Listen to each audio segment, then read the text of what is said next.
আসসালামু আলাইকুম। আমরা আজকের এই ভিডিওতে জানব শুধুমাত্র হোস্টিং cPanel সম্পর্কে।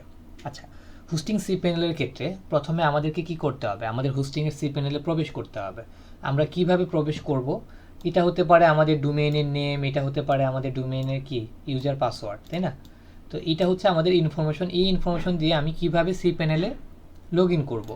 তো এই জন্য হচ্ছে কি আমাকে cPanel এ পোর্টের মাধ্যমে অথবা /cPanel লিখে আমাকে আমার cPanel এ যেতে হবে। আমার ডোমেইন যেহেতু হচ্ছে bdarizon.com, সুতরাং আমি চাইলে bdarizon.com/cPanel অথবা কি bdarizon.com পোর্ট দিয়েও আমি আমার cPanel এর ভিতরে লগ ইন করতে পারবো। অথবা আমি যদি চাই কি আইপি দিয়ে আমার যদি আমি আমার সার্ভার আইপি জানি, তাহলে কি আমার ডোমেইন থেকেও যদি আমি হুইস সার্চ করে আইপি খুঁজে পাই, তাহলে আমার আইপির পরেও আমি কি পোর্ট অথবা নাম দিয়েও আমি আমার cPanel এ লগ ইন করতে পারবো।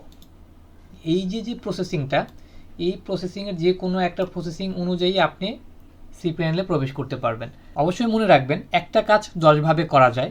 আপনার জন্য যেটা সহজ, মনে রাখতে সহজ হবে, সেটাই আপনি এখানে অ্যাপ্লাই করতে পারেন। তো আমি কি করব, আমি এইভাবে যাব, ব্রাউজারে চলে যাচ্ছি। আচ্ছা, এখানে আসার পরে কি আমার cPanel এর ইন্টারফেসটা চলে আসছে। এখন কি করতে হবে, আমাকে জানতে হবে আমার ইউজার এবং পাসওয়ার্ড। আমার ইউজার এবং পাসওয়ার্ড জানা থাকলে আমি এখন আমার cPanel এ লগ ইন করতে পারবো। তো cPanel এ আমি ইউজার আর পাসওয়ার্ড দিয়ে লগ ইন করার একটু চেষ্টা করি, দেখি লগ ইন করতে পারি কিনা।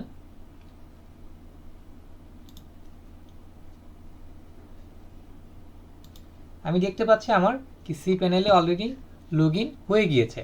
তো এখন cPanel এ বেশ কিছু টুলস আছে, এই টুলসগুলো আমাদেরকে জানতে হবে ধাপে ধাপে। প্রথমে যে আমরা টুলসটা দেখতে পাচ্ছি সেটা হচ্ছে ইমেল, তারপর হচ্ছে ফাইল ম্যানেজার। ইমেল থেকে নতুন ইমেল ক্রিয়েট, ফরওয়ার্ড, হ্যাঁ, পাসওয়ার্ড চেঞ্জ, এগুলো এখান থেকে করতে পারবেন। ফাইল যে টুলসটা আছে ফাইল নামে, এখান থেকে ফাইল ম্যানেজমেন্ট করতে পারবেন, আপনার ডিজাইন ডেভেলপমেন্ট করতে পারবেন ফাইল ম্যানেজার থেকে। এখানে আছে দেখতে পাচ্ছি আমরা ডাটাবেস থেকে নতুন ডাটাবেস ক্রিয়েট, পিএইচপি মাই অ্যাডমিন থেকে সকল কিছু আছে। ডোমেইনের ক্ষেত্রে আপনি ডোমেইনের কাজগুলো এই টুলস থেকে করতে পারবেন। আমি আজকের ভিডিওতে শুধু ওভারঅল ইন্টারফেসটা দেখানোর চেষ্টা করছি, এরপরে আমরা প্রত্যেকটা টুলস নিয়ে ধাপে ধাপে আমার এই চ্যানেলে ভিডিও থাকবে।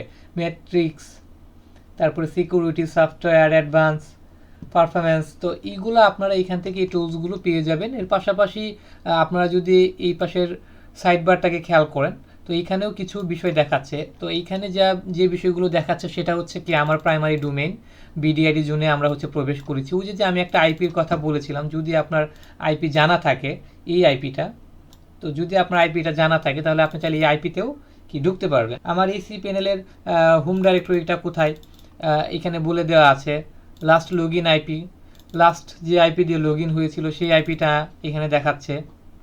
অ্যানালাইজ আইডি দেখাচ্ছে, এখানে থিম দেখাচ্ছে। আমি cPanel এর যে ভার্সনের থিমটা ইউজ করতেছি জুপিটার, তো জুপিটার এখন এই একটা থিমই হচ্ছে জনপ্রিয়, এই জন্য সবাই জুপিটারটা ইউজ করে, বাই ডিফল্টভাবে থাকে। এখানে ক্লিক করলে আপনি যে সার্ভার থেকে হোস্টিং নিয়েছেন সেই সার্ভারের ইনফরমেশনটা দেখতে পারবেন। কখনো কখনো কিছু সার্ভার ওনাররা এটা লক করে রাখে।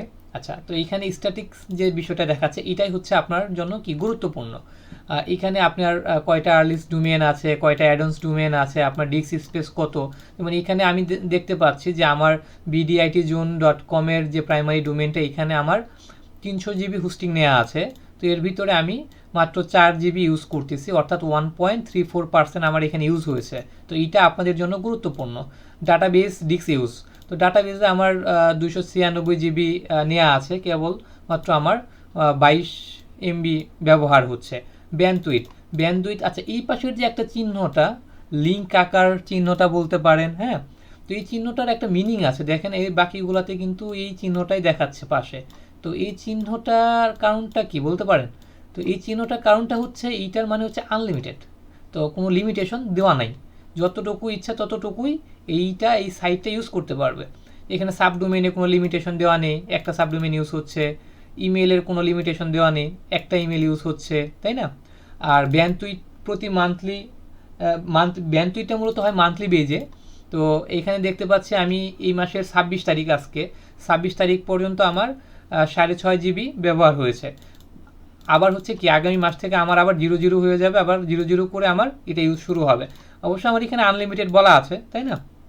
আচ্ছা, তারপর হচ্ছে mailing list, auto responder, forwarder, email filter, FTP account, database, এগুলো সব আমার আনলিমিটেড ব্যান টুইট অবধি, তাই না?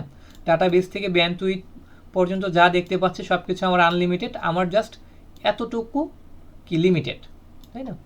তো বাকি টুলসগুলো নিয়ে আমরা ধাপে ধাপে আরও ভিডিও করব। তো এই জন্য আমার এই ইউটিউব চ্যানেলটা সাবস্ক্রাইব করে বেল বাটন অন করে রাখুন, যেন নিত্য নতুন ভিডিওগুলো সবার আগে আপনার কাছে পৌঁছায়। দেখা হবে পরবর্তী নতুন কোনো ভিডিওতে। এই অবধি সকলে ভালো থাকুন, সুস্থ থাকুন। আসসালামু আলাইকুম।